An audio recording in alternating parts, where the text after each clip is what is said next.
Kumilos agad tayo upang pigilan ang mabilis na pagtaas ng presyo ng bilihin. Hinikayat ang mga bangko at e-wallet na magbawas ng kanilang karaniwang singil sa bawat transaksyon na online.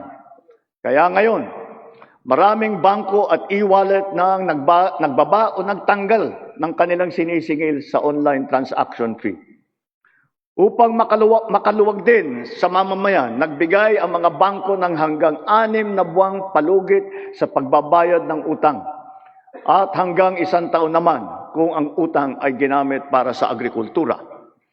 Ganito rin ang ginawa ng GSIS at SSS para sa mga utang ng mga miyembro nito, pati na ang NHMFC para sa mga umutang ng murang pabahay at ng Pag-ibig Fund para sa mga naapektuhan na OFW.